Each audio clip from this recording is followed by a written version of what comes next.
ভেবে দেখেছেন আজ আপনি যেটা করছেন, ফোনে কথা বলা, গুগল ম্যাপে রাস্তা খোঁজা, সোশ্যাল মিডিয়ায় পোস্ট দেখা, এর পেছনে আসলে কাজ করছে কৃত্রিম বুদ্ধিমত্তা বা এআই। আজকের এই ভিডিওতে আমরা জানবো কিভাবে এআই আমাদের জীবনে এক অবিচ্ছেদ্য অংশ হয়ে উঠেছে এবং এর ভবিষ্যৎ কতটা আশাজনক আবার চিন্তার বটে। প্রথমেই জানা যাক এআই বা কৃত্রিম বুদ্ধিমত্তা আসলে কি। এআই এমন একটি প্রযুক্তি যা মানুষের যেমন চিন্তা করে, সিদ্ধান্ত নেয় বা শেখে সেগুলোকে অনুকরণ করার চেষ্টা করে। এটি কম্পিউটার বা মেশিনকে বুদ্ধিমত্তার মতো আচরণ করতে শেখায়।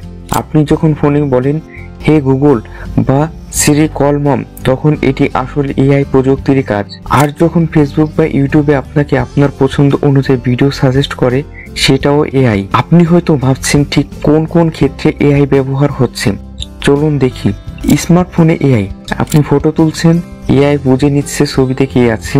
ফেস আনলক, ভয়েস কমান্ড, সবই এআই। সোশ্যাল মিডিয়া, আপনি যা দেখেন বা যেটা বেশি সময় দেখেন সেই তথ্য বিশ্লেষণ করে এআই ঠিক করে দেয় আপনার টাইমলাইনে কি আসবে। গুগল ম্যাপ ও রাইড শেয়ারিং অ্যাপ, কোথায় জ্যাম, কোন রাস্তায় গেলে সময় বাঁচবে, এসব ভবিষ্যদ্বাণী করে এআই। অনলাইন শপিং ও বিজ্ঞাপন, আপনি একটা জুতা খুঁজছেন, কয়েক মিনিট পরে সেটা ফেসবুকে বিজ্ঞাপন হিসেবে চলে আসে। এটি কি কাকতালীয়? না, এটা এআই। চ্যাটবট ও virtual assistant, customer servicing, banking, শিক্ষা, সব জায়গায় চ্যাট জিপিটি বা অন্য এআই বট আমাদের প্রশ্নের উত্তর দিচ্ছে। স্বাস্থ্য, শিক্ষা ও ব্যবসা, এআই কাজেও খুবই গুরুত্বপূর্ণ ভূমিকা পালন করছে। এআই শুধু সাধারণ জীবনেই নয়, বড় বড় খাতেও দারুণ প্রভাব ফেলছে। যেমন স্বাস্থ্য খাত, এখন অনেক হাসপাতালে এআই ব্যবহার করে ক্যান্সার শনাক্ত করা হচ্ছে বা রোগের ঝুঁকি আগে থেকে বলা যাচ্ছে। শিক্ষা, শিক্ষার্থীদের দুর্বলতা কোথায় তা বুঝে এআই সাজিয়ে দিচ্ছে তাদের পড়ার কন্টেন্ট।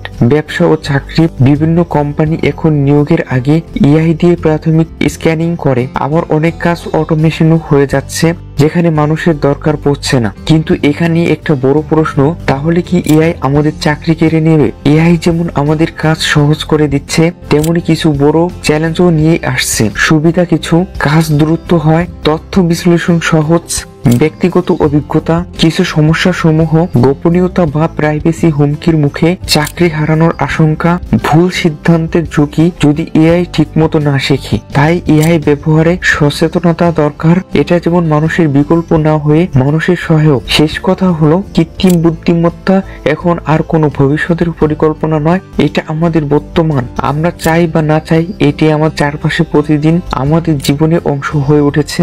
আপনি কি এআই কে সুযোগ হিসেবে দেখেন না হুমকি হিসেবে? কমেন্টে জানিয়ে দিন আপনার মতামত। আর যদি ভিডিওটি ভালো লেগে থাকে তাহলে একটা লাইক দিন, শেয়ার করুন এবং চ্যানেলটি সাবস্ক্রাইব করতে ভুলবেন না। এমন আরো ভিডিও পেতে ধন্যবাদ। দেখা হবে পরের পর্বে।